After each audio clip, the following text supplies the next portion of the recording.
अस्सलाम वालेकुम नाज़रीन, आप देख रहे हैं प्रोग्राम सवाल और मैं हूं मिसबाशी। प्रोग्राम के आगाज में बात करेंगे भारतीय दारुल हुकूमत नई दिल्ली में कांग्रेस रहनुमा राहुल गांधी समेत जो कई ओपोजिशन रहनुमा थे उन्हें हिरासत में लेने के बाद तकरीबन 2 घंटे के बाद उन्हें जो है वो रिहा कर दिया गया। राहुल गांधी ने मोदी को बुज़दिल करार देते हुए कहा कि भारतीय इलेक्शन कमीशन ने बीजेपी के साथ मिलकर वोट चुराए और कहा कि आवाम के हक पर डाका डाला गया। उन्होंने कहा कि अगर जालसाजी ना होती तो मोदी आज जो है वो इक्तदार में ना होते। इस पर बात करेंगे और इसके साथ साथ जो है वो मुल्क में महंगाई के सताए आवाम पर जो है वो हुकूमत ने मजीद टैक्सेस आयद करने का फैसला कर लिया है।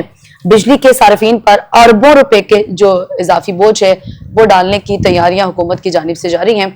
इस पर भी बात करेंगे और प्रोग्राम के आखिरी हिस्से में हम डिबेट करेंगे कि इंसदाद दहशतगर्दी अदालत ने 9 मई के जो मुकदमात हैं उनका फैसला सुनाते हुए शाह महमूद कुरैशी को बरी कर दिया, जबकि एजाज चौधरी, डॉक्टर यास्मीन राशिद समेत जो कई अहम रहनुमा हैं उन्हें 10-10 साल की जो सजा है वो सुना दी गई है। ये तमाम तर मसौद आज की डिबेट का हिस्सा होंगे और इन पे गुफ्तगू करने के लिए मेरे साथ स्टूडियो में मौजूद है एहसन ज़ियाद साहब, सीनियर एनालिस्ट हैं, कौमी और बैनुल अक़वामी अमूर पर गहरी नजर रखते हैं। फर्स्ट ऑफ ऑल अस्सलाम वालेकुम एहसन ज़ियाद साहब, सबसे पहले तो बात करेंगे जो भारतीय दारुल हुकूमत है, हमने देखा कि उसमें आज जो ओपोजिशन रहनुमा है उन्हें पहले गिरफ्तार किया गया और उसके बाद जो है वो उन्हें रिहा भी कर दिया गया। इस वक्त भारतीय जो ओपोजिशन है क्या चाह रही है वो हुकूमत से, इतनी चपलिश?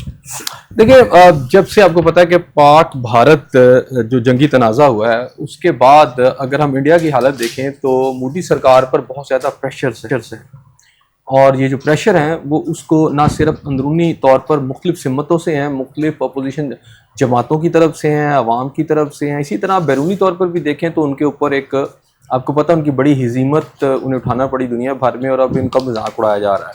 अच्छा, अब ये जो प्रेशर है उन पर अंदर एक आप समझें कि एक रिफ्ट्स पैदा हो रहे हैं, एक डिवाइड्स पैदा हो रही हैं जो भारत के अंदर उसका जो ये एक आप समझे मुनकशिफ हो रही हैं चीज़ें। उसमें ये लेटेस्ट जो चीज़ है ये बिल्कुल उसी तरह है यहाँ जैसे यहाँ पीटीआई के चीफ जो है यहाँ इमरान खान साहब भी एक वोटर जो है उस हवाले से बात करते हैं कि उनके वोट चोरी किए गए हैं, तो एक तरह मिलता हुआ इसमें कॉन्सिडेंस ये है कि इस वक्त इंडिया के अंदर भी आवाज बहुत ज्यादा उठ गई है। सही। ऐसे पाकिस्तान की ओपोजिशन और जो भारत की ओपोजिशन है, आपने भी कहा कुछ मिलता जुलता जो है वो उनका बयानिया है। दोनों की ओपोजिशन फिर आप हालात मजीद बिगड़ सकते हैं, चूंकि हमारे यहाँ पे तो हालात कॉम्प्लिकेटेड हैं। अभी तो देखे ना कि भारत में क्या हो रहा है, यहाँ पे तो जो बिगड़ने थे वो बिगड़ गए और पाकिस्तान की अपोजिशन या इंडिया की अपोजिशन की बात करें तो किसी एक नुक्ते के ऊपर उनका एक पॉइंट तो इकट्ठा है, लेकिन आप ये कहें कि उनका जो एक्ट है, तर्ज अमल है, इंडिया का वो तर्ज अमल उनकी अपोजिशन का नहीं है जो कि यहाँ पीटीआई का तर्ज अमल रहा है। अच्छा, तर्ज अमल रहा है इस वाले से 9 मई के वाकयात और फिर आगे जो दीगर जो वाकयात हुए हैं अंदर जो उनकी अपोजिशन है, ज्यादातर उसमें जो बड़ी जमात है वो कांग्रेस है और कांग्रेस बड़ी डेमोक्रेटिक सी जमात है।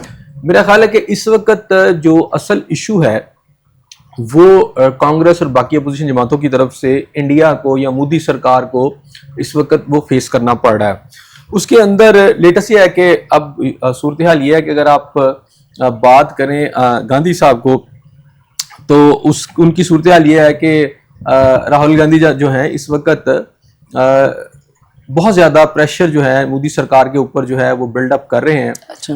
और ये जो चीजें तेजी से बढ़ रही हैं तो अपोजिशन लीडर के तौर पर अगर मैं बात करूं तो इस वक्त मोदी सरकार जो है जो पूरी कौम के अंदर एक प्रेशर बिल्डअप हो रहा है पाकिस्तान से शिकस्त खाने के बाद। मोदी का जो हिंदुत्व का एजेंडा है, खासतौर पाकिस्तान के खिलाफ जो उनकी रेटोरिक है वो बुरी तरह नाकाम हुई है और उनकी अपनी अवाम में जो कि उन्हें उम्मीद नहीं थी कि हमारी तरफ अवाम की निगाहें भी हो जाएंगी, हम जो झूठ बोल रहे हैं, जो पाकिस्तान के खिलाफ प्रोपेगेंडा कर रहे हैं, अवाम जो कि वो समझते हैं कि ये चुप साध के उसको मान लेगी। अब वो उसके अंदर से बहुत सारी आवाजें उठ रही हैं और बड़ी बरमला उठ रही हैं। पाकिस्तान में शायद पब्लिक इस तरह ओपनली बात तो नहीं कर सकते, लेकिन इंडिया के अंदर हम ये देखते हैं कि वहाँ बहुत सारे उनके जो इवन स्टेट को क्रिटिकल इश्यूज भी जिसका सामना है उसके हवाले से भी वहाँ अवाम जो है काफी खुलकर बयान देते हैं। तो ये एक प्रेशर है जो वहां पर बिल्डअप हो रहा है, लेकिन रिसेंटली जो प्रेशर बिल्डअप हुआ है उसके अंदर एक और कहानी भी है। अच्छा। अब वो ये है कि बिहार में इलेक्शन होने जा रहे हैं नवंबर 2025 में। बड़े अहम इलेक्शंस हैं और इसके अंदर तकरीबन जाकर 7 करोड़ से ऊपर वोटर्स हैं जो जिन्होंने जाकर अपना जिन्होंने अपना हक राय दही जो है इस्तेमाल करना है। तो अब वहां पर कांग्रेस का सबसे बड़ा इशू ये है, वो ये कहते हैं कि ये जो इलेक्शन कमीशन ने वोटर लिस्ट जारी की है, जो कि बुरी लिस्टें कहा है, और जो उनका इलेक्शन कमीशन है इंडिया का, वो ये कहता है कि हमने 1 माह की यानी गौर फिक्र के बाद, इसको चेक करने के बाद ये लिस्टें जारी की हैं। लेकिन कांग्रेस इन लिस्टों को नहीं मान रही जिसके ऊपर ये इलेक्शन हो रहे हैं। उनका ये दावा है कि इन लिस्टों के अंदर एक तो ये है कि मसलन एक घराना है तो वहां पर 5 अफराद रह सकते हैं, 10 अफराद रह सकते हैं, लेकिन यहाँ 25-25, 30-30 अफराद का वहां इंदराज कर दिया गया है। फिर यह है कि एक घराने में मुख्तलिफ मज़ाहिब के जो लोग हैं उनको शामिल कर लिया गया है। फिर उनकी एक उसमें यह भी है कि वोटर लिस्टों की खराबी के अंदर उनका ये दावा है कि बहुत बड़ी सतह पर मुसलमानों के वोट जो है ना इसमें से कैंसिल किए गए हैं। अच्छा।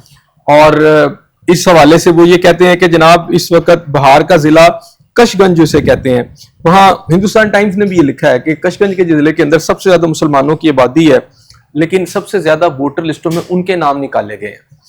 अब इस वक्त 7 करोड़ 99 लाख जो वोटर हैं, जो कि उनके इलेक्शन कमीशन ने कहा है कि हमने घर घर जाके फरिश्ते चेक किए हैं। अच्छा। इस दफा पिछली वोटर लिस्ट से इस दफा उन्होंने तकरीबन 65 लाख वोट कम किए हैं। सही, ठीक है ना।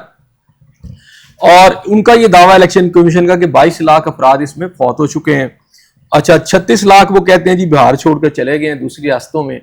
लेकिन अब इसमें जो लड़ाई जो ये पड़ी है, जो एक तनाजा खड़ा हो गया है, कजिया खड़ा हो गया, वो ये है कि जितने लोग उन्होंने कहा फौत हो गए हैं या जितने लोगों ने कहा बाहर छोड़ के चले गए हैं, उनकी फहरिस्तें नहीं बताई गई, उनके नाम नहीं बताए गए, और उसको आप एक फिगर बताई गई है। अच्छा, अब उन्होंने ये कहा कि इसी तरह हम बाकी फहरिस्तें भी चेक करेंगे, जो इंडिया के अंदर 1 अरब वोटर हैं उनको सारा हम ये इसे चेक करेंगे। अब ऐसे सब ये बिहार के चूंकि इंतखाबात की बात कर रहे हैं, ये ऑलरेडी मोदी को एक हार का खौफ है। एक बयानिया अपोजिशन के पास ये भी है, जो पाक भारत अभी कशीदगी में भारत को एक हजीमत का सामना करना पड़ा है, उसका वो भी है। लेकिन अब वो ये कहते हैं, देखें इस वक्त उनकी अपोजिशन ये कह रही है कि जो मोदी सरकार पिछले इलेक्शन में इक़्तिदार में आई है उसके अंदर जालसाजी हुई है, और तकरीबन जो 290 से ऊपर उनकी सीटें हैं, अच्छा, वो कहते हैं कि 100 के करीब सीटों के अंदर हेरा फेरी की गई है इसी तरह वोटर लिस्ट के जरिए। और उनका जो फर्क है वो मेरा ख्याल है कि 50-60 का फर्क है। तो 50-60 का फर्क वो कहते हैं कि 100 से ऊपर सीटें इन्होंने, अगर ये रिग ना किए जाते, वहां पोल्स रिग ना होते, तो हम आसानी से कांग्रेस की हुकूमत होती। तो अब तो वो बिहार तो एक समझे कि एक पॉइंट है उनका, उनकी अपोजिशन के अंदर, लेकिन वो ये जो बात कर रहे हैं वो ओवरऑल इलेक्शन के ऊपर बात कर रहे हैं। और वो इस बात का भी उन्हें अंदेशा है कि आइंदा जो है इससे भी ज्यादा रिगिंग होगी। तो वो ये कहते हैं कि हम दुनिया की एक बड़ी जमहूरियत है और ये जमहूरियत का कत्ल है, ये पूरे सिस्टम का कत्ल है। तो राहुल गांधी साहब जो है इसको लेकर बहुत आगे तेजी से बढ़े हैं, जिसकी वजह से आज उनकी लीडरशिप के अहम लोगों को पकड़ा गया। और ये हालत उनकी बताती है कि इंडिया इस वक्त मोदी सरकार के ऊपर क्या प्रेशर और इंडिया किस फेज से गुजर रहा है। ये इंडिया के अंदर इस तरह के एलिगेशन बहुत कम लगते हैं, लेकिन इस दफा बहुत खुल के हैं। और उनकी गिरफ्तारी ये बताती है कि इस अगरचा कि उन्हें रहा कर दिया गया, लेकिन उनकी गिरफ्तारी ये बताती है कि जनाब ये जो अमल है ये इस वक्त पूरी तरह जो है कांग्रेस और अपोजिशन जमातें, जिसके हवाले से एक खाना भी दिया जा रहा था, उनके जो इस वक्त आप देखें ना कि कांग्रेस के जो प्रेसिडेंट है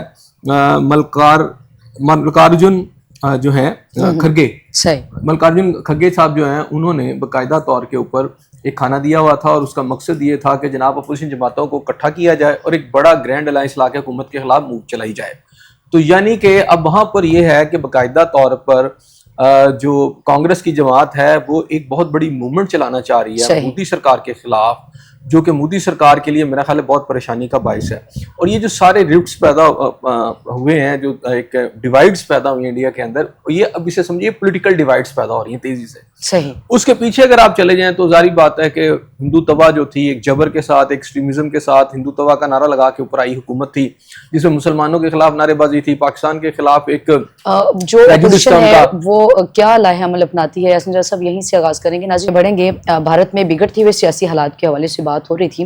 यासीन साहब, आपको लगता है कि इस वक्त इंडियन सियासत में कोई बड़ी तब्दीली मुमकिन हो सकती है, जो मोदी का आखिरी दौर इक़्तिदार भी हो सकती है? बिल्कुल, इस वक्त जो सूरत हाल है कि जो उनकी नाकामी हुई है, पूरे इंडियंस जो हैं पूरे मुल्क के अंदर उनके, वो परेशान भी हैं इसके ऊपर कि जो कुछ पॉलिसीज़ अपनाई गई, फिर उसकी वजह से ख़ास तौर पर उनकी जो डिफेंस है उसको जो नुकसानात पहुंचे हैं, उनकी सिक्योरिटी को। एक जो हवा क्रिएट किया हुआ था मोदी सरकार ने पाकिस्तान के ख़िलाफ़ कि वो जैसे चाहेंगे डिक्टेट करेंगे हमें, और इस रीजन के अंदर वो कोई थानेदार हैं, वो कॉन्सेप्ट जो है या वो जो परसेप्शन है पिछले कई दहाइयों से बड़ी तेज़ी से इंडिया ने बिल्डअप किया था पूरी दुनिया के अंदर के कोई बड़ी ताकतवर कौम ये बन चुके हैं, और अमेरिका समेत सबको ये कहते थे कि जनाब हम हमारी तरफ देखें और हमें थानेदार बना दें, और अमेरिका ने इसके ऊपर काम भी बहुत किया इनको मजबूत करने के लिए।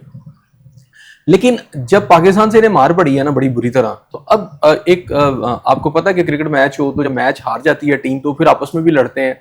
इंडिया का भी वही सूरत हाल है। इंडिया के अंदर अब इस वक्त अपोजिशन जमातें जो हैं उनको मौका मिल गया है, और वो उन इश्यूज को जो मुख्तलिफ हैं, जो वीक पॉइंट हैं मोदी सरकार के, उसको लेकर और फिर बहुत सारे और इश्यूज को इकट्ठा करके एक बहुत बड़ी मूवमेंट में जा रहे हैं। तो अगर बहुत बड़ी एक पॉलिटिकल मूवमेंट इंडिया के अंदर चल पड़ती है तो मोदी सरकार के लिए गवर्नमेंट बचाना मुश्किल हो जाएगा, क्योंकि इसके अंदर राहुल गांधी ने जो पॉइंट उठाए हैं वो बड़े अहम हैं। उसमें सबसे पहले तो उन्होंने ये पॉइंट उठाया है कि ये सरकार ही गलत बनी है, सही, और उन्होंने कहा कि 100 से ज्यादा सीटों का चक्कर है। अब वो इसके अंदर अपने इलेक्शन कमीशन को भी लताड़ है, और वो ये कह रहे हैं कि अगर हम हुकूमत में आए तो हम इनको सजाएं देंगे जिन्होंने इंडिया के साथ या इंडिया की जमहूरियत के साथ जो गलत काम किया है। उसके अंदर खास तौर पर ये जो बाहर की बुरी लिस्टें हैं अब उनके हाथ में आ गई हैं। एक बहुत बड़ा एक सॉलिड पॉइंट आ गया है कि वो लिस्टें उन्होंने शेयर भी की हैं मीडिया के अंदर भी, और ये बताया है कि और अपने पॉइंट, मेरा ख्याल है उनका काफ़ी सॉलिड पॉइंट है, और उस पॉइंट के पीछे उनके पास आर्गूमेंट्स भी बहुत सारे हैं और सॉलिड एविडेंसेस भी हैं। उसकी वजह से अगर ये साबित हो जाता है कि ये जो 7,99,00,000 जो हैं, 89 लाख जो हैं वोटर्स की जो बुरी लिस्टें हैं, ये अगर गलत है, और ख़ास तौर पर इसके अंदर 65 लाख जो वोट कम हुए हैं, जिसमें 12 लाख के बारे में कहा गया है कि वो दुनिया से जा चुके हैं, फौत हो चुके हैं, और 36 लाख जो है बिहार छोड़ के चले गए हैं।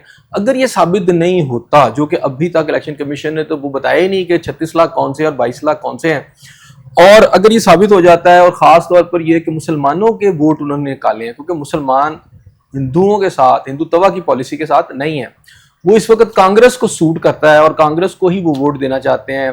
और मेरा ख्याल है कि हर कोई जी शऊर आदमी जिसे थोड़ी भी सेंस है, जो डेमोक्रेसी को पसंद करता है, वो हिंदुत्व की एक जाबराना, एक जालमाना, एक बुनियाद परस्त सोच के साथ जो है उससे इख्तलाफ रखता है, और उन्हें पता है कि ये इंडिया को तोड़ रही है ये सोच। तो इसलिए कांग्रेस को इस वक्त जो मोमेंटम चाहिए पब्लिक का, अपने एक प्रेशर को बिल्डअप करने के लिए या अपनी अवाम को साथ लेकर निकलने के लिए, वो उनको बड़ा इस वक्त लगता है कि ये बहुत अच्छा पॉइंट है, बड़ा अच्छा माहौल है कि इसके अंदर उनको बड़ी मूवमेंट अपोजिशन जमातें बना लेती हैं, जिनकी इंडिया के अंदर इस वक्त पार्लियामेंट के अंदर बड़ी स्ट्रांग पोजीशन है। सही, फर्क 40-50 सीटों का है ना, बहुत बड़ा फर्क भी नहीं है ना। अब 200 से ऊपर, 220-22 से ऊपर वो भी हैं, और अगर बात करें तो वो 290 से कुछ सीटें ज्यादा हैं, 298 गालबन या 293 इसी के दरमियान वेरी कर रही हैं वो सीटें। तो इस वक्त इंडियन पार्लियामेंट के अंदर अगर मैं बात करूं तो डिफरेंस भी कम नहीं है, कांग्रेस और अपोजिशन जमातें बड़ी स्ट्रांग है। अगर उनका मोमेंटम बन जाता है और वो मोदी सरकार के साथ मौजूद जो इत्तेहादी कुव्वतें उनमें से किसी को विन ओवर करने में कामयाब हो जाती हैं, तो ये खुद मोदी सरकार की जो गवर्नमेंट है उनके लिए एक बहुत बड़ा खतरा है। दो चीजें, एक तो पॉलिटिकली सरकार जाने का खतरा है, दूसरा अवामी सतह पर जो एक एहतजाज है, जो कि इस वक्त पाकिस्तान से शिकस्त खाने के बाद इंडिया के अंदर जो अवामी गैज़ो गज़ब है वो चैनलाइज हो जाएगा। अवाम, अभी जारी बात है, उनको कोई लीडर नहीं मिल रहे, का ऐसा प्लेटफॉर्म नहीं मिल रहा कि जो उनको लीड कर सके। तो अब वो लीड करने वाला, अगर अपोजिशन जमातें सारी इकट्ठी हो जाती हैं इंडिया के अंदर और एक बहुत बड़ा मोमेंटम बन जाता है, एक बहुत बड़ा एक एहतजाज शुरू हो जाता है, तो मोदी सरकार को अपना सर्वाइवल उनका खतरे में पड़ जाएगा। अब रह गई पूरी दुनिया में उनकी जो मदद है कहीं से आ सके, तो एक दौर में तो आपको पता है कि रशिया साथ था, दूसरा यह है कि पिछले कुछ अरसे में अमेरिकन ने इनकी बड़ी सपोर्ट की है। अब नेतन्याहू कह रहा हूँ, उसके साथ तो इनकी सपोर्ट है ही कि नेतन्याहू इनके साथ हैं, जूस तो इनकी कर ही रहे हैं, ज़ायनिज़्म जो है, लेकिन उसके साथ साथ ट्रंप जो है उसकी अभी तक नाराजगी इनके साथ चल रही है। ट्रंप ने बयान दिए कि पाकिस्तान और इंडिया के दरमियान उन्होंने सीज फायर कराया, लेकिन इंडिया की हुकूमत नहीं मान रही, वो कुछ नाराज भी नजर आते हैं। उस पर आप ये देखें कि उनकी जो बिजनेस कम्युनिटी है वो बड़ी डिस्टर्ब हो रही है किसी भी मुल्क के अंदर इस वक्त। पाकिस्तान और अगर मैं इंडिया की बात करूं तो बिजनेस कम्युनिटी का भी एक रोल होता है, सही। अगर चाहे पाकिस्तान के अंदर भी इस वक्त हमें नजर आती है कि बिजनेस कम्युनिटी हुकूमत से नाराज है, लेकिन इंडिया में उससे ज्यादा नाराज हो गई है। जो उन पर टैरिफ आयद किया गया है, तो जाहिर बात है बड़े बड़े जो बिजनेसमैन है जिनकी एक्सपोर्ट थी अमेरिका के अंदर, वो डिस्टर्ब हो गई है। और उस डिस्टर्बेंस को जाहिर बात है मोदी सरकार को, अगर कोई उनके सपोर्टर थे, बहुत लाए तो इसीलिए थे कि उनका जो है बिजनेस फ्लॉरिश करेगा। लेकिन अब ट्रंप जो है 50% आपको पता है टैरिफ आयद कर चुके हैं। एक तो ये मोदी सरकार के लिए, क्योंकि मोदी सरकार को लाने के अंदर इस जो फैक्टर का बहुत बड़ा रोल था, वहां बहुत बड़े बड़े बिजनेसमैन जो हैं उन्होंने मोदी सरकार का साथ दिया, और फिर मोदी सरकार ने उनको आगे बिजनेस एक्सपैंड करने में दुनिया भर में बड़ा साथ भी दिया है ना। सही। ऐसे सब चूंकि आपने कहा कि जो पॉइंट्स राहुल गांधी ने उठाए हैं अपनी हुकूमत के मुतालिक, वो बड़े सॉलिड पॉइंट हैं, और अगर हम उन पॉइंट्स को देखें तो वो वही पॉइंट्स हैं जो इस वक्त पाकिस्तान की अपोजिशन अपनी हुकूमत के हवाले से उठाती है। इलेक्शन कमीशन, इलेक्शन कमीशन एक आधा पॉइंट, बस एक आधा पॉइंट है ना, नहीं आप इलेक्शन कमीशन की मिली भगत के बाद वो एक बात है ना, सिर्फ आप उसको कंपैरिजन ही नहीं जाली हुकूमत की बात, वो एक कंपैरिजन है। इलेक्शन कमीशन की पॉइंट हो मिली गया भगत ना, की बात, वो ये सारा एक ही पॉइंट आ गया। पाकिस्तान की अपोजिशन भी यही बात, पाकिस्तान की अपोजिशन बिल्कुल और तरह है। PTI उसकी इस वक्त जो आप समझे कि उसकी जो कंपोजिशन ही और है ना, पाकिस्तान की अपोजिशन सारी नहीं है, एक पीटीआई जमात है उसके अंदर, उधर की अपोजिशन सारी इकट्ठी है, वहां की पॉलिटिकल जमातें इकट्ठी हैं। यहाँ पीटीआई को आप इस वक्त एक बड़ी अपोजिशन जमात नहीं समझते? देखिए, एक बड़ी अपोजिशन जमात, मैं कह रहा हूँ कि वहाँ अलायंस है बहुत बड़ी जमात। सीटों की मिली भगत या जाली इलेक्शन कमीशन, वोट चोरी, जाली वजीर आजम, ये सेम वो जुमले हैं जो यहाँ पे बोलना और बात है, लेकिन यहाँ बहुत सारे फैक्टर्स और चल रहे हैं। आप उसको ऐसे ही हम गलत तरीके से कंपैरिजन ना करें। एक चीज ठीक है कि वहां पर एक चीज आई है कि वो वोटर, वहां की अपोजिशन और अंदाज में लड़ रही है और वो पॉलिटिकल वे में लड़ रही है। आज भी वो बाहर निकले हैं और उन्होंने पार्लियामेंट से इलेक्शन कमीशन तक जो है आप मार्च किया है। तो फिर उन्होंने ये मार्च नहीं किया कि उन्होंने अपनी आर्मी के कैंट के इलाकों में जाकर वहां जलाओ घिराव किया हो वहां पर, यानी जिना जैसे हमारे यहाँ जला दिया था, उन्होंने अपने वहां आर्मी के जला दिए, उन्होंने अपने हमारे यहाँ IAS से उन्होंने राख के दफ्तर जलाए हो, ऐसा कुछ नहीं हुआ। अच्छा। यहाँ पर तो बिल्कुल सीन और है ना, यहाँ तो बाकायदा तौर पर एक जो नजर आया 9 मई को, वो एक पोलिटिकल जमात का अस्करी विंग जो है वो बड़ा एक्टिव नजर आया ना। तो जब आप एक अस्करी तौर पर, वो एक अस्करी जमात नजर आई, जबकि वहां कांग्रेस कोई अस्करी जमात नहीं है। कांग्रेस की कंपोजिशन ही और है, वो उनकी, आपको पता है कांग्रेस इंडिया बनाने वाली जमातों में से एक जमात है, उनकी मेन कांग्रेस ही है ना बेसिकली इंडिया बनाने वालों में। तो वो जो डेमोक्रेसी लेकर चले हैं पिछले आप 70-78 साल के अंदर, 76-77 साल के अंदर, तो वो एक डेमोक्रेटिक कंट्री है, वहां पर बाकी चीजें नहीं हुई। अब यहाँ पर सीन कुछ और है, इसलिए उनका कंपैरिजन आप नहीं कर सकते। हाँ, ये कह सकते हैं कि एक इधर एक नारा उठा था तो उधर भी नारा। अब उसमें मैंने फिर शुरू में आपको कहा कि तर्ज अमल दोनों का डिफरेंट है। अच्छा। अब तर्ज अमल यह है कि यहाँ पर जो पाकिस्तान से शिकस्त हुई है, बड़ी हजीमत उठानी पड़ी है, अब उसका जो इम्पैक्ट आया है, उनकी पोलिटिकल जो उनका स्फीयर ऑफ लाइफ है, उनका इकोनॉमिक स्फीयर ऑफ लाइफ है, और उनकी वहां पर जो बाकी कौमें बसती हैं, वो बड़ा एक खौफनाक उसने रिटर्न लिया, और वो एज ए नेशन हिंदुत्व के खिलाफ चले गए। यहाँ ऐसी सिचुएशन नहीं है, यहाँ तो और सीन चल रहा था। वहां एक तो हिंदुत्व के खिलाफ सारी चीजें चली गई, वहां का जो बिजनेसमैन है वो परेशान हो गया है, अमेरिकन जो है इंडिया को तन्हाई का सामना है। आपका बिजनेसमैन भी परेशान है, आपका ताजर, मैंने वही कहा, वो है, लेकिन उस लेवल पे नहीं है जो वहां पर हो रहा है। वहां का बिजनेसमैन, उनका जो हुजम है, आपको पता है, वो हम तो पूरी हमारी मीशत उनके बराबर नहीं है। जो वहां पे वो जो काम करे, वो पूरी दुनिया के अंदर जा रहे हैं ना। जैसे अब ट्रंप ने जो कंप्यूटर चिप्स वगैरह जो है उसके ऊपर उसने टैरिफ 50% लगा दी है, तो अब IT सेक्टर जो है, जो इंडिया का एक बहुत बड़ा सेक्टर है, वो डिस्टर्ब हो गया ना उससे। अच्छा, उसके अलावा ये है कि अब आगे मजीद ये लड़ाई कम नहीं हो रही। अब देखिए, उनके AP सिंह है गालबन, वो उनके जो इस वक्त उनके जो एयरफोर्स के हेड हैं, तो उन्होंने बयान दिया कि पाकिस्तान के हमने 5 नहीं 6 तैयारे गिराए हैं। अच्छा, वो सबूत नहीं पेश कर सके, और उनके अपने ही लोग जो हैं, यानी वो ट्रांस से नहीं निकल पा रहे। अब उनके अपने ही जो एक्सपर्ट हैं वो कह रहे हैं कि नहीं जी, हमारे पास तो कोई सबूत ही नहीं है। F-16 अगर कहीं मारा गया होता या गिराया गया होता, कहीं किसी हैंगर में भी खड़ा होता, तो ये तो साबित करना पड़ता है। तो ऐसी कोई चीज नहीं है। अब टिट फॉर टैट है, अब उन्होंने कह दिया सबूत है कोई नहीं। अच्छा, इससे पहले अलग डिबेट शुरू हो गई। फिर हमारे आर्मी चीफ जो है जनाब आसिम मुनीर साहब, जब ये अमेरिका के दौरे के अंदर जब उन्होंने बड़ा वाज़ेह तौर पर ये बातें की हैं कि इंडिया अभी भी बाज नहीं आ रहा, और हम इसको अब ये समझे बड़ा कि हम इसका बैंड बजा देंगे। इस दूसरे लफ्जों में मैं कहना चाह रहा हूँ कि अगर ऐसा कोई गलती की गई तो हम इसको अच्छा सबक सिखाएंगे। तो अब ये जो फिर एक मैसेज आ रहा है, और फिर पाकिस्तान की तरफ से एक बयान आया कि एक्सट्रीम मशरिक के अंदर से हम शुरू करेंगे, वहां से बिल्कुल एंड से, या बांग्लादेश और आप बंगाल से शुरू करेंगे, और फिर आते हुए जाएंगे असम और बंगाल से। तो ये जो बयानात थे ये भी इंडियन अवाम के लिए भी डिस्टर्बेंस का बायस है। अब इससे भी जो मोदी सरकार है, क्योंकि इस सारी लड़ाई के अंदर एक चीज दुनिया के सामने आ गई कि, और खुद ट्रंप ने कहा कि वो बड़ा हमला करके पाकिस्तान, अब अगर मशरिक तक हम कर सकते हैं तो इसका मतलब पूरा इंडिया हमसे महफूज नहीं है।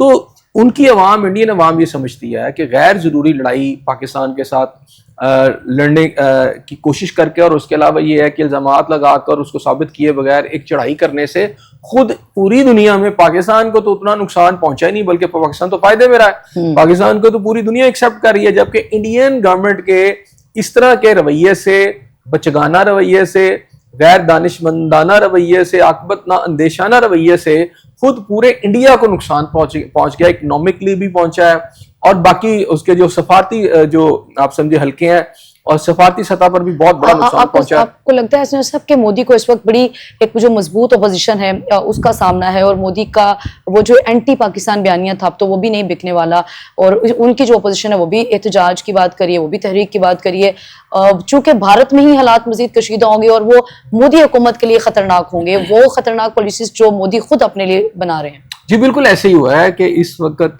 पाकिस्तान के खिलाफ जो भी महाजराई उन्होंने शुरू की, अब उसके आप ये समझें कि बैकलैश हो रहा है। अब उसके जो साइड इफेक्ट्स है ना, ठीक है, वो अब शुरू हो गए हैं। अच्छा। अब उसको संभालना पड़ेगा, क्योंकि एक तो आप पाकिस्तान से लड़के संभाल नहीं सके। अगर वाकई ट्रंप ना अंदर आते तो ये पाकिस्तान अगर अपना हमला ना रोकता तो एक बड़ा हमला हो जाता, तो इंडिया को सबक सिखाया जा सकता था। पाकिस्तान ने रिस्ट्रेंट का मुजाहरा किया, क्योंकि जंग बहुत फैल जानी थी फिर, और जारी बात है जंग जब होती है तो दोनों तरफ नुकसान होता है, ये नहीं कि सिर्फ उधर ही होना था, लेकिन उधर नुकसान बहुत ज्यादा था। और पाकिस्तान की एक्सपर्टीज, पाकिस्तान के इदारों ने, पाकिस्तान की फिजाइया ने, पाकिस्तान की फौज ने जिस सूरत के साथ, जिस तेजी के साथ इंडिया के पूरे एक दफाई निज़ाम को, खास तौर पर जो इस वक्त उनका मगरब में दफाई निज़ाम था, उसे ख़त्म किया और तेजी से आगे बढ़े, उससे अमरीका को ये लगा कि पूरा का पूरा इंडिया ने कहीं हिला के रख दे। तो चूंकि बहरहाल अमरीका इंडिया पर एक अपना ट्रंप हाथ रखते हैं, और अभी जैसे है कि अभी सिखाने के लिए टैरिफ है, टैरिफ खत्म भी हो सकता है, कम भी हो सकता है, वो मैंने कहा कुंभ के मेले में दो बिछड़े हुए भाई, वो भी सीन हो सकता है। तो बहरहाल अभी जो सूरत हाल ये है कि इंडिया के अंदर अब एक नई वेव का आगाज हो चुका है, एक नया, एक आप समझे फेज शुरू हो गया। अच्छा, ऐसे सब जो टैरिफ आयद किया गया, अभी आपने भी कहा कि एक वो कुंभ के मेले में बिछड़ी दो बहनें हैं, तो फिर इस टैरिफ को यही समझा जाए कि आरजी नौयत का है और किसी वक्त भी वो खत्म कर सकते हैं, चूंकि देखिए तो अच्छे रिलेशन ट्रंप के हालात ये बताते हैं। आपको पता है कि चाइना के ऊपर उन्होंने बहुत ज्यादा टैरिफ लगाया, फिर खत्म कर दिया, और भी ममालिक के साथ उन्होंने टैरिफ शुरू में ज्यादा लगाया। ये ट्रिक्स ऑफ द ट्रेड भी आप उनको कह सकते हैं। अच्छा। तो इसमें इंडिया के साथ भी कर सकते हैं, लेकिन इंडिया के साथ इस वक्त ये लग रहा है कि ट्रंप उन्हें कुछ सबक सिखाना चाहते हैं। अच्छा। और मोदी सरकार जो, और जिस तरह ट्रंप के खिलाफ बयानात आए खुद उनकी अपनी टीम के अंदर से, मोदी सरकार की, जिसके अंदर उन्होंने ट्रंप के इस बयान को बिल्कुल डिनाइल में चले गए, डिनाइल मोड में, कि जनाब कोई ऐसी कोई बात ट्रंप ने की, या सीज फायर के लिए उन्होंने रोल प्ले किया।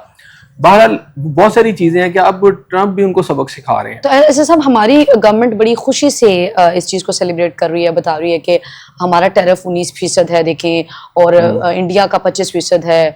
तो ये तो आपने भी कहा तो किसी भी वक्त चेंज हो सकता है, तो फिर इसको हम क्यों कंपैरिजन कर रहे हैं? देखें अभी हुआ तो नहीं ना, अभी तो हम, जारी बात है कि इंडिया हमारा दुश्मन मुल्क है, दोस्त मुल्क तो है नहीं। हम पर हमला किया हुआ है और 76 साल से उसने पाकिस्तान के वजूद को ही वो तस्लीम नहीं करता, और हिंदुत्वा की पॉलिसी में आगे तो बहुत ज्यादा आगे वो निकल गए हैं। तो जब आपका मद्दे मुकाबिल जो होता है, तो जो दुश्मन आपका होता है, तो आप उसकी कमजोरियों को आप भी एक्सप्लॉइट करते हैं, ठीक है ना। वो कल को बेशक उसमें मजबूत भी हो जाए, लेकिन पूरी दुनिया के अंदर इस वक्त इंडिया का एक हेजमनी का एक जो ख्वाब है वो चकनाचूर हुआ रीजन के अंदर। फिर वो इलाके का थानेदार बनने का एक ख्वाब जो था चकनाचूर, वो अपने आप को कुछ सुपर चीज समझना शुरू हो गए थे। ये बड़ा बुरी तरह उनका कोलैप्स हुआ है, बड़ी बुरी तरह शैटर हुआ है, रेस टू ग्राउंड हुआ है, और ये पिछली 1-2 दहाइयों के बाद हुआ है। अच्छा। ये बहुत बड़ा, जब से पाकिस्तान बड़ा, ये उनको बहुत बड़ा ज़हनी सदमा भी है पूरी कौम को, उनको, कि जो वो आर्क राइवल हैं हम, और उसके अंदर इतनी बुरी शिकस्त हो जाना कि इस हद तक के वो डिफेंसलेस फील कर रहे थे। आपको शायद अगर थोड़ा सा आपको रिकाउंट करें उन वाकयात को, जब पाकिस्तान वहाँ अटैक कर रहा था, दिल्ली के ऊपर पाकिस्तान के जहाज चल रहे थे, हमारे ड्रोन उड़ रहे थे, तो आप देखें कि एक ऐसी नेशन जो समझती थी कि इस खित्ते के वो थानेदार हैं और कोई उनके आगे बोल नहीं सकता, वो जिसको चाहे, क्योंकि एक बयानिया बिल्ड किया गया था इंडिया के अंदर कि जनाब हम जिसको चाहेंगे, जैसे अमेरिका नहीं उसकी फौजें चली जाती हैं और किसी मुल्क में भी घुस के जाके वहां हमला कर देती हैं, तो हम भी ऐसे पाकिस्तान के अंदर करेंगे। और टेररिस्ट कैंप्स की बहाना उन्होंने बनाया और जाके मस्जिदों पर बम्बारमेंट की। उनका ये ख्याल था कि कोई जवाब नहीं दे सकता, जवाब जब मिला तो उनके होश उड़ गए। तो ये जो एक वो मुगालते के अंदर थे, एक उन्होंने एक मिसपरसेप्शन अपने इर्द गिर्द क्रिएट कर लिया था, एक रेनबो जो बना ली थी कि शनाब हम शायद इसके अंदर सब कुछ बन चुके हैं। तो जब वो शैटर हुआ तो उसका सदमा नफ्सियाती भी, और मैंने कहा कि उनको अब वेव्स हैं, सुनामीज चल रहे हैं उनकी तरफ। सुनामीज क्या चल रहा है? इकोनॉमिक सुनामी का रिवर्स लगा हुआ है, फिर उनका पॉलिटिकल सुनामी शुरू हो गया है, फिर इसी तरह आप समझे कि उनकी जो सोसाइटी के अंदर जो इंटीग्रेशन है वो डिसइंटीग्रेशन की तरफ चली गई है। वहां की अपोजिशन जमातें एक बहुत बड़ी मूवमेंट में जा रही हैं, यानी इंडिया के अंदर वो बड़ी तहरीक इख्तियार कर सकती है, बहुत बड़ी तहरीक, मजबूत अपोजिशन है ना, ये बहुत बड़ी तहरीक इख्तियार करने जा रही है ना, क्योंकि कांग्रेस को और अपोजिशन जमातों को भी ये पता चल गया। बेसिकली उन्होंने डिग आउट कर लिए सारे अमल को कि ये मोदी सरकार कर क्या रही है इलेक्शन कमीशन के थ्रू। अब चूंकि उन्हें पता चल गया, उनके पास एविडेंसेस आ गई हैं, तो वो इस मूवमेंट को अगर रोक देते हैं तो उनका ये दावा है कि इंडिया जो 76-77 साल से एक आप समझे कि एक डेमोक्रेसी, दुनिया की एक बड़ी डेमोक्रेसी का दावेदार है, और उसके वहां हिंदू तवा के आने के बाद बड़ा नुकसान पहुंचा है, तो वो ये समझते हैं कि अगर हमने आज इसके साथ कंप्रोमाइज कर लिया तो ना सिर्फ ये है कि अपोजिशन जमातें शायद महरूम हो जाए एक लंबे अरसे तक इक़्तिदार से, दूसरी बात यह है कि पूरा एक सिस्टम जो है वो कैप्चर हो जाएगा। अच्छा, वोट के जरिए होता है ना, तो वो वोट को उन्होंने गेम कर लिया और ये तो फिर खत्म कर देंगे पूरे सिस्टम को। और उसके नुकसानात ये है, पूरी इंडियन सोसाइटी को हिंदू तवा की जो पॉलिसी है उससे वहां पर उनकी जो कम्युनिटीज हैं, डिफरेंट मुसलमान हैं, क्रिश्चियन है, सब गैर महफूज हो गए हैं। उनके साथ जो गुजरात के अंदर जो कुछ हो रहा है, दीगर रियासतों में जो कुछ हो रहा है, असम में जो कुछ हो रहा है, और दहशतगर्दी के जरिए, दबाव के जरिए, हिंदू तवा की जो पॉलिसी के तहत जिस तरह अक़लियतों को कुचला जा रहा है, अगर इनकी गवर्नमेंट ये रहती है तो फिर उनको ये लगता है कि ये जो है आगे बढ़ेगा। तो अब ये समझिए कि ये जो रिवोल्ट है, जो शायद इलेक्शन के नाम पर कि जी ठीक है वो जीत गई, हम एक डेमोक्रेसी हमें मानना चाहिए, इंडियन कौम जो खामोश हो गई थी ना, इन वाकयात से वो जज्बात, एहसासात वो बढ़ के दोबारा से निकल आए हैं। और ये पूरी तेजी से पूरी इंडिया में ये जो पॉलिटिकल इंस्टेबिलिटी की तरफ चीजें जा रही हैं, सही, पूरी लीडरशिप को आज गिरफ्तार करने का, बेशक उन्होंने छोड़ दिया अपने पार्लियामेंटेरियंस को, क्योंकि वो कर क्या रहे थे, वो पार्लियामेंट से सिर्फ इलेक्शन कमीशन उन्होंने जाना था, लेकिन उनको गिरफ्तार कर लिया गया क्योंकि इलेक्शन कमीशन को उन्होंने तहफ़्फ़ुज़ देना था इंडियन सरकार ने। चूंकि इस वक्त हम देख रहे हैं कि भारत में जो पॉलिटिकल इंस्टेबिलिटी है वो बढ़ रही है। आगे बढ़ेंगे हसन साहब, कुछ मुल्की सूरत हाल पर भी बात करेंगे। महंगाई से सताई अवाम के ऊपर जो है वो हुकूमत ने मजीद टैक्सेस आयद करने का फैसला कर लिया है। हम ये कहें कि हुकूमत ने ये ठान ली है कि गरीब अवाम को सुख का सांस नहीं लेने देना, चूंकि बिजली के सार्फिन पर जो है वो अरबों रुपए का जो इजाफी बोझ है वो हुकूमत की जानिब से वो आयद करने की। अच्छा, इसमें हुआ ये है कि नेपरा चला गया है जी।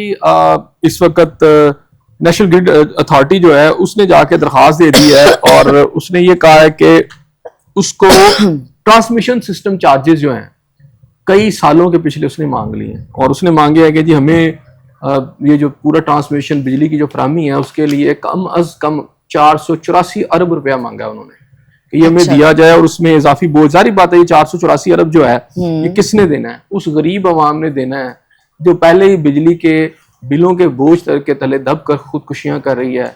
लोग 2 वक्त की रोटी जो है उससे तंग आ चुके हैं, आजिज आ चुके हैं, कारोबार आपके ठप हो चुके हैं, आपकी बिजनेस कम्युनिटी इस वक्त अभी पिछले दिनों एहतजाज कर रही थी और आज भी एहतजाज की हालत में है, क्योंकि वो अपने लीडरशिप पर ये इल्ज़ाम लगा रहे हैं कि जनाब हमारी लीडरशिप ने हमें धोखा दिया है, और वो जो टैक्सेस थे हमसे वादा किया गया था कि जनाब ये ख़त्म कर दिए गए हैं, या जो इजाफी बोझ हम पे डाला गया है वो गवर्नमेंट मान गई है मुज़ाकरात में, लेकिन ऐसा कुछ नहीं हुआ, चीज़ें वहीं की वहीं खड़ी हैं। अब दोबारा से वो भी प्रोटेस्ट की हालत में जा रहे हैं। अच्छा, इसमें फौरी तौर पर 284 अरब रुपया जो है ना, ये जो है नेशनल ग्रिड कंपनी जो है वो चाह रही है कि जनाब ये जो है ना हमें जो नेपरा के हवाले से जो बात मैंने आपसे कहा कि ये चार्जेस उनको चाहिए। अगर ये 484 अरब रुपए लगा दिए जाते हैं तो डेफिनेटली जो आपने बात की है वो ठीक है कि हुकूमत जो है अगर ये मान जाती है तो फिर एक तरफ आपको ये नवीद सुनाई जा रही है कि पेट्रोल की कीमतों में जो इंटरनेशनल कमी हुई है उसकी वजह से कीमतें कम की जाएंगी, लेकिन दूसरी तरफ से 484 अरब रुपए के नए टैक्सेस। मैंने आपसे कहा था ना कि जब ये बजट आया था तो ये बिजली की कीमतों की शक्ल में, पेट्रोल की कीमतों की शक्ल में नए से नए टैक्सेस लगा कर मिनी बजट की शक्ल आप इख्तियार कर जाएंगे, और हुकूमत जो है वो आवाम पर सिर्फ ये नहीं कि एक दफ़ा टैक्सेस लगा दिए लगा दिए गए हैं, बल्कि ये लगाए दिए जाते रहेंगे और ये आगे भी सिलसिला चलेगा। ये उसी का सिलसिला है। इसमें एक तरफ ये भी है कि एक पॉजिटिव बात ये बताई जा रही है कि जनाब ये जो आपका प्रोटेक्टेड और नॉन प्रोटेक्टेड, हाँ जी, और नॉन प्रोटेक्टेड की बात थी, वो 200 और 201 वाली थी, बड़ा रौला पड़ा हुआ था कि जी 200 पर इतना बिल और 5000 का फर्क जो है, 5000 और फिर वो आगे 9000 वाली बातें जो सारी हो रही थी, उसमें था कि गवर्नमेंट इसके बारे में, ये एक तरफ तो नवीद सुनाई जा रही थी कि जी गवर्नमेंट सोच रही है इसके ऊपर कि जनाब जो सबसे नीचे वाली स्लैब है उसको 200 की जगह, यानी स्लैब 200 वाली स्लैब को 300 तक ले जाया जाए ताकि इसमें प्रोटेक्टेड में ज्यादा लोग आ जाए। बहरहाल वो आने हैं या नहीं आने, लेकिन नेपरा ने 484 अरब रुपया अगर ये मान लिया जाता है, दरखास्त कबूल कर ली जाती है, तो ये टैक्स तो फौरन लग जाएगा। सही। ऐसा सब इन टैक्सेस से हम अपने प्रोग्राम में ये सारे टैक्सेस, ये सारे अवामी मिसाइल हमारी डिबेट का हिस्सा होते हैं, लेकिन इन टैक्सेस से, इस वोट से अवाम की जान कब छूटेगी? ये कहाँ पे जाके कोई रिलीफ? देखिए बिल्कुल नहीं, हमारी डिस्कशन में हम बहुत दफा ये डिस्कस करते हैं, इसके ऊपर डिस्कशन में आती है बात, लेकिन बाजार जो स्टेप्स उठाए जा रहे हैं, अवाम की जान तो छूटती नजर नहीं आ रही। ठीक, सही हो गया। हसन साहब आगे बढ़ेंगे। इंसदाद दहशतगर्दी अदालत ने जो है 9 मई के 2 मुकदमात का जो फैसला है वो सुना भी है। शाह महमूद कुरैशी को तो अदालत की जानिब से बरी कर दिया गया है, लेकिन पीटीआई के जो अहम रहनुमा है डॉक्टर यास्मीन राशिद और एजाज चौधरी समेत कई अहम रहनुमा हैं जिन्हें 10-10 साल जो है वो सजा सुनाई गई है। पीटीआई के लिए एक टफ टाइम तो ऑलरेडी चल ही रहा है। शाह महमूद कुरैशी को रिलीफ मिलना और बाकी रहनुमाओं को सजा होना, इसको आप कैसे देख रहे हैं? देखिए एक तो जारी बात है, अब कहा जाता है कि उनके खिलाफ अदम सबूत है, जिसके अंदर जिनको छोड़ा गया, बरी किया गया है। अच्छा। इसमें शाह महमूद कुरैशी साहब हैं और फवाद चौधरी साहब भी हैं, खाली शाह महमूद कुरैशी नहीं, फवाद चौधरी साहब भी हैं। फिर जैन कुरैशी साहब हैं, इनके जो साहबजादे हैं। फिर ख्याल कासरो साहब सूबाई वजीर हमारे यहाँ पर रहे हैं, गालबन ये हमारे जो कल्चर वगैरह के। अब्दुल्ला दमड़ साहब हैं और बहुत सारे और लोग भी हैं जिनको छोड़ा भी गया। अच्छा, अभी जो सजा जो हुई है ये लाहौर की कोटला पथ में दहशतगर्दी की अदालत ने जो दी है, ये 2 मुकदमात है। ये 2 मुकदमात है कि 9 मई 2023 को जब इमरान खान साहब को रेंजर ने पकड़ा तो उसके रिएक्शन में जो पीटीआई ने जिस अंदाज में एहतजाज किया, तोड़ फाड़ की, उसमें 2 मुकदमात थे। एक तो यहाँ एक मारूफ बेकरी है, उसके बाद गाड़ियां जलाई गई थी। अच्छा। और थाना शादमान को आग लगाई गई थी। सही। क्योंकि सेम इस तरह की तकरीबन सजाएं आपको पता है कि ये 22 जुलाई को भी सुनाई गई हैं। सही। इसमें सरगोदा और लाहौर की अदालतों ने सुनाई थी। उसमें अहमद खान बुच्चड़ जो थे opposition leader Punjab assembly, Ahmad Chattha, Yasmin Rashid, मियाँ जो है एजाज चौधरी साहब है, महमूद रशीद साहब है, उमर सरफराज चीमा साहब हैं और दीगर मुलजमान थे जिन्हें सजाएं सुनाई गई थी। अच्छा, वो भी 9 मई के वाकयात में ही ये सजाएं सुनाई गई थी। अब ये जो एक और अदालत का जो फैसला है, ये 2 और मुकदमात में ये सजाएं हैं। ठीक है, अगर देखा जाए तो अब तक 108 मुलजमान को सजाएं सुनाई गई हैं, जिसमें अपोजिशन लीडर उमर अयूब साहब भी हैं और हामिद रजा साहब भी हैं और शिबली फराज साहब भी हैं, जरताज गुल साहब भी हैं। तो यानी 14 मैं बात करूं तो 14 अरकान कौमी व सूबाई असम्बली को भी सजाएं सुनाई गई हैं। तो टोटल मिला के ये 108 बनते हैं। आलिया हमजा और सनम जावेद इनको 5-5 साल सजा है। तो आपने ये कहा कि जनाब शाह महमूद कुरैशी साहब की बात की और ये किस तरह देखते हैं, तो मेरा ख्याल है कि उनके खिलाफ तमाम केसेस में यही बताया गया कि उनके खिलाफ अदम सबूत की बिना पर उन्हें छोड़ा गया है। फवाद चौधरी साहब को भी छोड़ा गया है। तो मेरा ख्याल है पीटीआई वाले इसको क्यों नहीं मानते कि जनाब शाह महमूद कुरैशी भी उनके ही लीडर हैं। अगर उनको छोड़ा गया तो उनको भी तो रिलीफ मिला है। अदालतों ने अगर कुछ को सजा दी है तो कुछ को छोड़ा भी है। यहाँ तो डिसऑन कर दे पीटीआई शाह महमूद कुरैशी साहब को कि जनाब ये हमारे लीडर ही नहीं है, छोड़ा तो हमें क्या फर्क पड़ता है। अच्छा। हालांकि उनको लीडर है। और फवाद चौधरी साहब भी आपको पता है कि वो उन्हीं के लीडर रहे हैं, विभागीय वजीर भी रहे हैं, राइट हैंड थे इमरान खान साहब के। और जब वो पकड़े गए उसके बाद उनको पार्टी से निकाला गया, जब वो उनका वो सारा सीन टीवी पे चला जिसमें। अच्छा साहब, हमने इससे कबल देखा कि कुछ रहनुमाओं ने जो प्रेस कॉन्फ्रेंस हुई और उसके बाद उन्होंने अदर पार्टीज जो है वो ज्वाइन की और फिर उन्हें रिलीफ में मिला। आपको क्या लगता है कि ये किसी डील का नतीजा हो सकता है? देखिए ये कोर्ट कर रही है, कोर्ट के मैं मामले में हरगिज नहीं कह सकता कि डील हुई है। दहशतगर्दी की अदालतों ने सबूत देखकर ये फैसले किए हैं। इसको डील का नतीजा अदालतों से किसी किस्म का कोई अभी अदालतों से मैं तो जो अदालती रिलीफ होता है वो डील का नतीजा नहीं, इसको नहीं बिल्कुल कह सकते। मैं तो डील कह के मैंने तो खुद अपने खिलाफ कोई ऐसा तौहीन अदालत नहीं करवानी कि मैं तो अंदर हो जाऊं और फिर आप यहाँ बैठ के प्रोग्राम करें। अदालतों की जो चीजें होती है वो उन्होंने अपने एविडेंसेस पे करनी होती है। सही। तो अब ये एविडेंसेस पे उन्होंने फैसला किया। अगर इसके खिलाफ किसी को कोई तकलीफ है, उनको लगता है ये गलत फैसला है, तो हायर कोर्ट्स मौजूद हैं, वहां जाकर कर सकते हैं और वो ये फैसला हायर कोर्ट्स ने करना है। कि जनाब इन सज़ाओं को उन्होंने कंटिन्यू रखना है या उन्होंने ख़त्म कर देना है। तो बहरहाल कोर्ट्स की ये सज़ाएं हैं, ये ऐसा नहीं है कि बैठ के किसी बंद कमरे में फैसला हुआ कि इसको हमने बाहर भेज देना है या उसको उधर कर देना है। इस वक्त कोर्ट्स की ये सज़ाएं हैं, और ये जो सज़ाएं हुई हैं ये सुप्रीम कोर्ट के फैसले पर हुई हैं।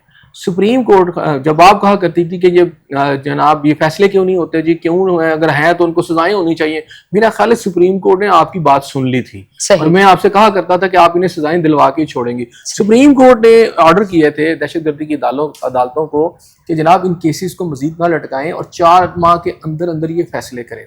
इसलिए दहशतगर्दी की कोर्ट्स ने जो फैसले किए हैं ये सुप्रीम कोर्ट के उस ऑर्डर की रोशनी में किए हैं। सही, ठीक है ना। और मैं फिर वही कह रहा हूँ कि शायद आपकी बात सुनी गई कहीं ऊपर के सर्कल में, जो पीटीआई को अगर सजाएं हुई है तो आप बार बार कहती थी कि फिर सजाएं क्यों नहीं होती, तो फिर आपने सजाएं दिलवा दी। सही हो गया। ऐसे साहब अब चूंकि शाहमूद कुरैशी आप खुशी का इजहार करें ना, क्योंकि आपके कहने पे हुआ है। नहीं सर, मेरे कहने पे नहीं हुआ, ये अदालत अब वही बात आ गई। अभी आप कह रहे थे कि अदालतों का फैसला तो उसमें तो जो है वो डील कर रही है ना, तो मैंने कहा आप ही कहती थी। सही हो गया। देख लें शाहमूद कुरैशी की जो रिहाई है, अब पीटीआई के अंदर कोई मस्बत तब्दीली देख रहे हैं या देखिए अगर वो बाहर आ जाते हैं, बरी तो हो गए हैं, अगर वो बाहर आ जाते हैं तो फिर पीटीआई को एक अच्छा लीडर मिल जाएगा। शाह महमूद कुरैशी बहरहाल एक लीडर है। अब कारकुन उन पे कितना एतबार करते हैं नहीं करते ये तो बात की बात है। बहरहाल वो एक पीटीआई की आज भी मेन स्टॉलवर्ट है। इमरान खान के खिलाफ तो वो नहीं गए, उन्होंने भी सजा भुगती है, किसी जगह पर भी फवाद चौधरी की तरह वो नहीं भागे। अच्छा। तो उन्होंने तो पूरी तरह अदालती कार्रवाई का सामना किया 2 सालों में, और 2 सालों के बाद अगर उनको कोई रिलीफ मिल गया तो मेरा ख्याल है पीटीआई को उनको ऑन करना चाहिए, और अगर उनको ऑन करते हैं तो ये उनके लिए बड़ी पॉजिटिव बात है। देखिए इमरान खान साहब के बारे में तो मुझे लगता है कि अब वो शायद बेमानी से हो गए हैं। अब सूरत बानी पीटीआई अब इस वक्त पीटीआई को कम से कम एक लीडर मिल जाएगा शाह महमूद कुरैशी की शक्ल में। सही, अगर शाह महमूद कुरैशी जो है वो रिहा हो जाते हैं तो पीटीआई को शाह महमूद कुरैशी की सूरत में एक अच्छे लीडर मिल जाएंगे। बहुत शुक्रिया एहसन जिया साहब आपका। नाज़रीन आपका प्रोग्राम देखने का बेहद शुक्रिया। तो मुझे और एहसन जिया साहब को दे इजाजत, कल फिर मुलाकात होगी, सेम चैनल सेम टाइम। अल्लाह निगहबान।